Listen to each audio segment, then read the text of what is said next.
ಇವತ್ತು ಉತ್ತರ ಕರ್ನಾಟಕ ಸ್ಪೆಷಲ್ ಮಸಾಲೆ ಖಾರ ಮಾಡಿ ತೋರಿಸ್ತಾ ಇದ್ದಾರೆ ನಮ್ಮಮ್ಮ. ಮಸಾಲೆ ಖಾರ ಅಂದಿದ ತಕ್ಷಣ ತುಂಬ ಕಷ್ಟ, ಯಾವ ಥರ ಮಾಡ್ಕೊಳ್ಳೋದಪ್ಪ, ಇದು ಹೊರಗಡೆ ಅದು ಕುಟ್ಟೋ ಮಷಿನ್ಗೆ ಹೋಗಿ ಮಾಡ್ಕೋಬೇಕು ಅಂತ ಅನಿಸಿರುತ್ತೆ. ಇಲ್ಲ, ಮನೆಯಲ್ಲೇ ಮಾಡ್ಕೋಬೋದು. ಮಸಾಲೆ ಖಾರನ ಮನೇಲಿ ಖಾರದ ಪುಡಿ, ಧನಿಯಾ ಪುಡಿ ತಂದುಬಿಟ್ರೆ ಮನೆಯಲ್ಲೇ ಮಾಡ್ಕೋಬಹುದು. ಅದು ಯಾವ ಥರ ಮಾಡ್ಕೊಳ್ಳೋದು ಅಂತ ನೋಡ್ಕೊಳ್ಳೋಣ. ಅದಕ್ಕೆ ಏನೇನು ಸಾಮಗ್ರಿಗಳು ತೊಗೊಂಡಿದ್ದೀನಿ ಅಂತ ಮೊದಲು ನಾನು ನಿಮಗೆ ಸಾಮಗ್ರಿಗಳನ್ನು ತೋರಿಸ್ಬಿಡ್ತೀನಿ. ಆಮೇಲೆ ಮಸಾಲೆ ಖಾರ ಯಾವ ಥರ ಮಾಡೋದು ಅಂತ ನಮ್ಮಮ್ಮ ಮಾಡಿ ತೋರಿಸ್ತಾರೆ. ಬನ್ನಿ ಈಗ ಸಾಮಗ್ರಿಗಳನ್ನು ನೋಡ್ಕೊಳ್ಳೋಣ ಏನೇನು ತೊಗೊಂಡಿದ್ದೀನಿ ಅಂತ. ಮಸಾಲೆ ಖಾರ ಮಾಡೋದಕ್ಕೆ ಬೇಕಾಗುವಂಥ ಸಾಮಗ್ರಿಗಳು: 1/4 kg ಅಷ್ಟು ಬ್ಯಾಡಗೆ ಮೆಣಸಿನ್ಕಾಯಿ, 3/4 kg ಗುಂಟೂರು ಮೆಣಸಿನ್ಕಾಯಿ, ಇದು ಹುರಿದ್ಬಿಟ್ಟು ಪುಡಿ ಮಾಡಿ ತೊಗೊಂಡು ಬಂದಿದ್ದೀವಿ. ಇದು 1/4 kg ಅಷ್ಟು ಧನಿಯಾ ಕಾಳನ್ನ ಹುರಿದ್ಬಿಟ್ಟು ಇದನ್ನು ಪುಡಿ ಮಾಡಿಕೊಂಡು ತೊಗೊಂಡಿದ್ದೀವಿ. 2 ಗುಂಡು ಒಣ ಕೊಬ್ಬರಿ, ಇದು ತುರಿದ್ಬಿಟ್ಟು ತೊಗೊಂಡಿದ್ದೀವಿ. 1/4 kg ಅಷ್ಟು ಇದು ಈರುಳ್ಳಿ, ಇದು ಉದ್ದುದ್ದಾಗಿ ಹೆಚ್ಕೊಂಡು ತೊಗೊಂಡಿದ್ದೀವಿ. ಕರಿಬೇವು ಸೊಪ್ಪು, ಇದು 1 ಹಿಡಿಯಷ್ಟು ತೊಗೊಂಡಿದ್ದೀವಿ. 1 kg ಖಾರದ ಪುಡಿಗೆ ಅರ್ಧ kg, ಅದಕ್ಕಿಂತ ಸ್ವಲ್ಪ ಕಡಿಮೆ ತೊಗೊಂಡ್ರೂ ಆಗುತ್ತೆ. ಇದು ಉಪ್ಪು ತೊಗೊಂಡಿದ್ದೀವಿ. ಕರಿಯೋದಕ್ಕೆ ಎಷ್ಟು ಬೇಕೋ ಅಷ್ಟು ಎಣ್ಣೆನ ತೊಗೊಂಡಿದ್ದೀವಿ. ನೋಡಿ, ಇದು ಬಿರಿಯಾನಿ ಎಲೆ 10 ರೂಪಾಯಿಗೆ ಎಷ್ಟು ಬರುತ್ತೋ ಅಷ್ಟು ತೊಗೊಂಡಿದ್ದೀವಿ. ಇದು 20 ರೂಪಾಯಿಗೆ ಚಕ್ಕೆ ತೊಗೊಂಡಿದ್ದೀವಿ. ಇದು ದಪ್ಪ ಏಲಕ್ಕಿ ಅಂತ ಸಿಗುತ್ತೆ, ಇದು ಏಲಕ್ಕಿ ಇದು ತೊಗೊಂಡಿದ್ದೀವಿ, ಅದು 10 ರೂಪಾಯಿಗೆ. ಇದು ಮರಾಠಿ ಮೊಗ್ಗು ಸ್ವಲ್ಪ ತೊಗೊಂಡಿದ್ದೀವಿ. ಇದು ಕಲ್ಲು ಅಂತಾರೆ, ಇದು 10 ರೂಪಾಯಿಗೆ ಎಷ್ಟು ಬರುತ್ತೋ ಅಷ್ಟು ಇದು ಈ ಮಸಾಲೆ ತೊಗೊಂಡಿದ್ದೀವಿ.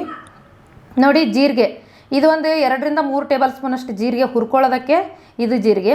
ಸಾಯಿ ಜೀರಿಗೆ, ಅದು ಕೂಡ 2 ಟೇಬಲ್ ಸ್ಪೂನ್ ಅಷ್ಟು ತೊಗೊಂಡಿದ್ದೀವಿ. ಚಕ್ಕರ್ ಮೊಗ್ಗು, ಇದು 10 ರೂಪಾಯಿಗೆ ಎಷ್ಟು ಬರುತ್ತೋ ಅಷ್ಟು ತೊಗೊಂಡಿದ್ದೀವಿ. ಇದು ಲಾಂಗ್ ಅಂತಾರೆ, ಲವಂಗ ಅಂತಾರೆ, ಇದು 20 ರೂಪಾಯಿಗೆ, ಅಂದರೆ 2 ಟೇಬಲ್ ಸ್ಪೂನ್ ಅಷ್ಟು ಇದಾಗುತ್ತೆ. ಮೆಣಸ್ಕಾಳು ಕೂಡ 1.5 ಟೇಬಲ್ ಸ್ಪೂನ್ ಅಷ್ಟು ಮೆಣಸ್ಕಾಳು ತೊಗೊಂಡಿದ್ದೀವಿ. ಒಂದು ಜಾಯಿಕಾಯಿ ಅಂತಾರೆ ನೋಡಿ, ಇದು ಜಾಯಿಕಾಯಿ. ಇದು ಅಜ್ವೇನು, 1.5 ಟೇಬಲ್ ಸ್ಪೂನ್ ಅಷ್ಟು ಅಜ್ವೇನು ತೊಗೊಂಡಿದ್ದೀವಿ. ಇದು ಮೆಂತೆಕಾಳು 2 ಟೇಬಲ್ ಸ್ಪೂನ್ ಅಷ್ಟು ಮೆಂತೆಕಾಳು, 1 ಟೇಬಲ್ ಸ್ಪೂನ್ ಅಷ್ಟು ಎಳ್ಳು ತೊಗೊಂಡಿದ್ದೀವಿ. ಇದು ಏಲಕ್ಕಿ, ಅಡುಗೆಗೆ ಹಾಕ್ತೀವಲ್ಲ ಅದೇ ಏಲಕ್ಕಿ. ಈ ಏಲಕ್ಕಿನ 8ರಿಂದ 10 ಏಲಕ್ಕಿ ಬೇಕಾಗತ್ತೆ.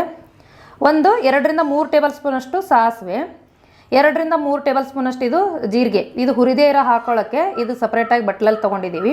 ಅರಿಶಿನ ಬೇರು ನೋಡಿ, ಪೌಡ್ರ್ ಹಾಕಬಾರ್ದು, ಈ ಥರ ಬೇರು ತೊಗೊಂಡು ಇದನ್ನು ಕುಟ್ಬಿಟ್ಟು ಹುರಿದ್ಬಿಟ್ಟು ಹಾಕಬೇಕಾಗತ್ತೆ. ಅದು ಯಾವ ಥರ ಅಂತ ಮುಂದೆ ತೋರಿಸ್ತೀವಿ ನಿಮಗೆ. ಶುಂಠಿ ಬೆಳ್ಳುಳ್ಳಿ, ಇದನ್ನು 2ರಿಂದ 3 ಗಡ್ಡೆ ಬೆಳ್ಳುಳ್ಳಿ ಸುಲ್ಕೊಂಡು ತೊಗೊಂಡಿದ್ದೀವಿ. ಇದು ಹಸಿ ಶುಂಠಿ, ಒಣ ಶುಂಠಿ ಇದ್ದರೂ ಕೂಡ ಸ್ವಲ್ಪ ಹಾಕೋಬಹುದು. ಇದು ಹಸಿ ಶುಂಠಿ ಹಾಕಿದ್ರೆ ಚೆನ್ನಾಗಿರುತ್ತೆ. ಇಷ್ಟು ಮಸಾಲೆ ಖಾರಕ್ಕೆ ಬೇಕಾಗುವಂಥ ಸಾಮಗ್ರಿಗಳನ್ನು ನಾವು ತೊಗೊಂಡಿದ್ದೀವಿ. ಬನ್ನಿ ಈಗ ಯಾವ ಥರ ಅಂತ ಮಾಡೋದು ಅಂತ ನೋಡ್ಕೊಳ್ಳೋಣ. ನೋಡಿ, ಈಗ ಒಂದು ಕಡಾಯಿ ಇಟ್ಕೊಂಡಿದ್ದಾರೆ, ಅದರಲ್ಲಿ ಎಣ್ಣೆ ಹಾಕ್ತಾ ಇದ್ದಾರೆ. ಈಗ ಎಣ್ಣೆ ಕಾದಿದೆ, ಇದಕ್ಕೆ ಈಗ ಈರುಳ್ಳಿ ಹಾಕ್ತಾರೆ.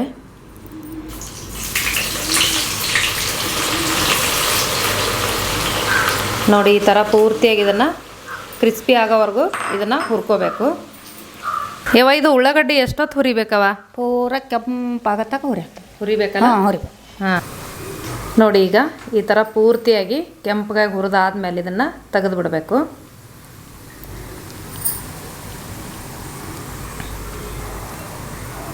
ನೋಡಿ, ಈಗ ಈ ಥರ ಪೂರ್ತಿಯಾಗಿ ಈರುಳ್ಳಿನ ಕೆಂಪಗೆ ಮಾಡಿ ತಕ್ಕೊಬೇಕು.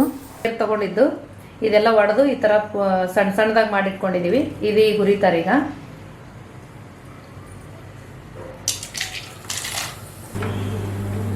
ನೋಡಿ, ಈಗ ಈ ಥರ ಪೂರ್ತಿಯಾಗಿ ಹುರ್ಕೊಂಡು ಇದನ್ನು ತೆಗೆದು ಬಿಡಬೇಕು. ಈಗ ಏನು ಹಾಕ್ತೇವೆ ನೆಕ್ಸ್ಟ್? ಹಾಂ,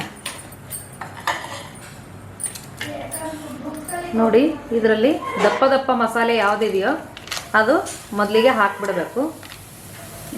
ಚಕ್ಕೆ, ದಪ್ಪ ಏಲಕ್ಕಿ, ಆಮೇಲೆ ಚಕ್ರ ಮೊಗ್ಗು, ಇದನ್ನೆಲ್ಲ ಈಗ ಹಾಕಿದ್ದಾರೆ. ನೋಡಿ, ಈಗ ಜೀರಿಗೆ, ಆಮೇಲೆ ಮಿಕ್ಕಿದ್ದೆಲ್ಲ ಲವಂಗ ಎಲ್ಲ ಮಸಾಲೆನ ಈಗ ಹಾಕ್ತಾ ಇದ್ದಾರೆ. ನೋಡಿ, ಈಗ ಜೀರಿಗೆ ಇದೆಲ್ಲ ಮಸಾಲೆ ಇದರಲ್ಲೇ ಹಾಕಿದ್ದಾರೆ. ಸಾಸಿವೆ ಕೂಡ ಈ ಮಸಾಲೆಯಲ್ಲೇ ಹಾಕೊಂಡ್ಬಿಡ್ಬೇಕು. ಇದು ಜಾಜಿಕಾಯಿ ಒಡೆದು ತಗೊಂಡಿರೋದು, ಜಾಕಾಯಿ ಅಂತಾರೆ ಅದು. ಇದು ಕಲ್ಲುವು, ಆಮೇಲೆ ಪತ್ರೆ, ಇದನ್ನೆಲ್ಲ ಅದು 1 ನಿಮಿಷ ಎಲ್ಲ ಹುರಿದಾದ್ಮೇಲೆ ಇದನ್ನು ಈಗ ಹಾಕ್ತಾ ಇದೀವಿ.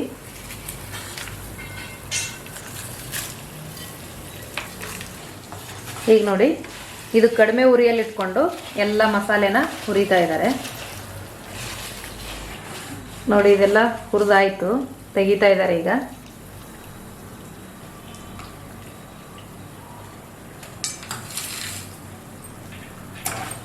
ನೋಡಿ, ಈ ಥರ ಸಣ್ಣ ಮಸಾಲೆ, ಬಿರಿಯಾನಿ ಎಲೆ ಇದನ್ನೆಲ್ಲ ಹುರ್ಕೊಂಡು, ಅಲ್ಲಿ ಈರುಳ್ಳಿ ಹುರಿದಿಟ್ಟಿದ್ದಾರೆ, ಇಲ್ಲಿ ಅರಿಶಿನ ಕುಟ್ಟಿರೋದು ಹುರಿದಿಟ್ಟಿದ್ದಾರೆ.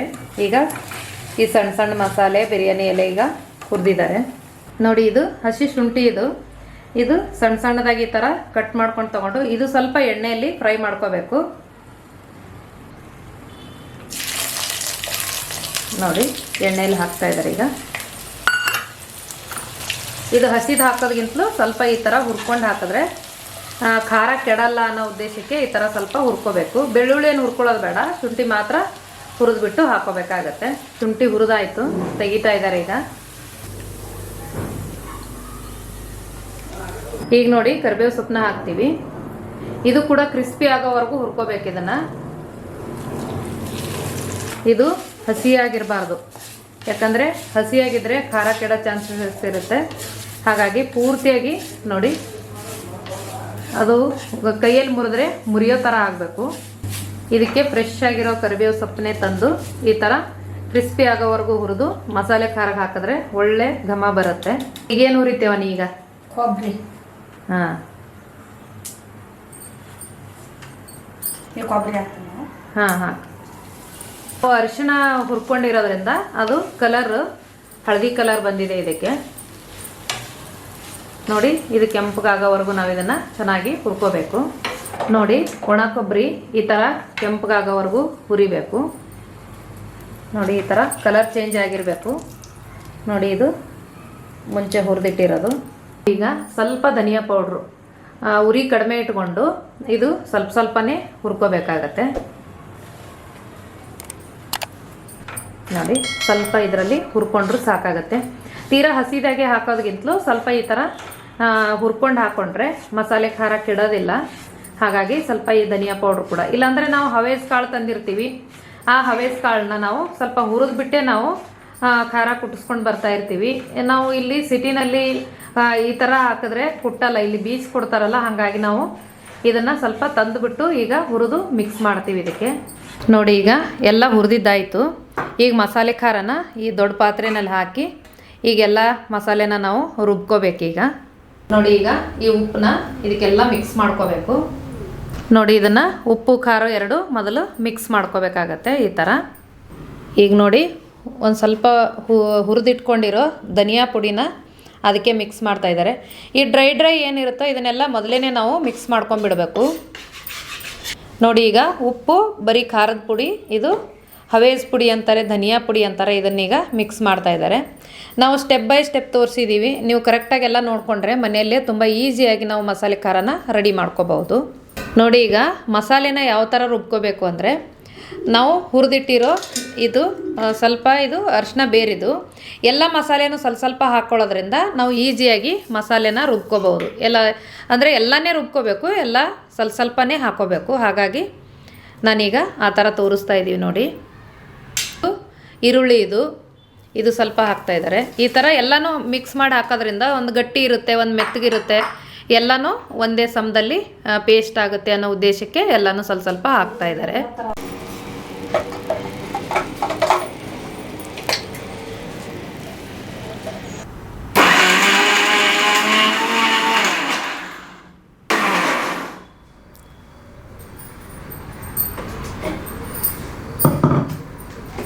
ನೋಡಿ. ಈಗ ಪೂರ್ತಿಯಾಗಿ ಈ ಥರ ಪೇಸ್ಟ್ ಥರ ಆಗುತ್ತೆ.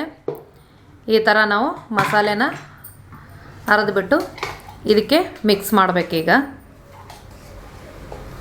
ನೋಡಿ. ಎಲ್ಲ ಮಸಾಲೆನ ಈ ಥರ ರುಬ್ಕೊಂಡ್ಬಿಟ್ಟು ನಾವೀಗ ಈ ಖಾರದ ಪುಡಿಗೆ ಹಾಕಿ ಇದನ್ನು ಮಿಕ್ಸ್ ಮಾಡ್ಕೋಬೇಕಾಗತ್ತೆ ನೋಡಿ. ಮಿಕ್ಸಿನಲ್ಲಿ ಶುಂಠಿ ಬೆಳ್ಳುಳ್ಳಿ ಎಲ್ಲ ಮಸಾಲೆನ ಪೇಸ್ಟ್ ಮಾಡಿ ಈ ಖಾರಕ್ಕೆ ಮಿಕ್ಸ್ ಮಾಡಲಾಗಿದೆ. ಈಗ ಇದೆಲ್ಲ ರೆಡಿ ಆಯಿತು. ಈ ಥರ ಕೈಯಲ್ಲೆಲ್ಲ ಈ ಥರ ಮಿಕ್ಸ್ ಮಾಡ್ಕೋಬೇಕಾಗತ್ತೆ. ನಾವು ಈ ಥರ ಖಾರ ರೆಡಿ ಮಾಡಿ ಇಟ್ಕೊಂಡ್ರೆ ಈ ಖಾರನ ನಾವು ಎಷ್ಟು ದಿನ ಇಟ್ಟು ಯೂಸ್ ಮಾಡ್ಬೋದೇವ? ಈ ಖಾರನ ವರ್ಷತನ ನಡೀತದ್ರಿ ಇದ್ರ ಖಾರ ಅಂತೂ ಮಸ್ತ್ ಘಮ್ ಅಂತ ಸ್ಮೆಲ್ ಬರ್ಲಾಗತ್ತದ. ಇದು ನಮ್ಮ ತಾಯಿ ಮಾಡಿರೋ ಖಾರ ನಮಗಿನ್ನು 1 ವರ್ಷದವರೆಗೂ ಖಾರ ಮಸ್ತ್ ಆಯಿತು. ನೀವು ಕೂಡ ಟ್ರೈ ಮಾಡಿ ನೋಡಿರಿ, ಮಸ್ತ್ ಮಸಾಲೆ ಖಾರ. ಇದು ವಡಾಪಾವ್ಗೆಲ್ಲ ಹಾಕ್ತೀವಿ, ಆ ಥರದ ಮಸಾಲೆ ಖಾರ. ಎಲ್ಲ ಪಲ್ಯಗಳಿಗೆ, ಸಾಂಬಾರುಗಳಿಗೆ ಎಲ್ಲದಕ್ಕೂ ಈ ಖಾರನ ಯೂಸ್ ಮಾಡ್ಬೋದು.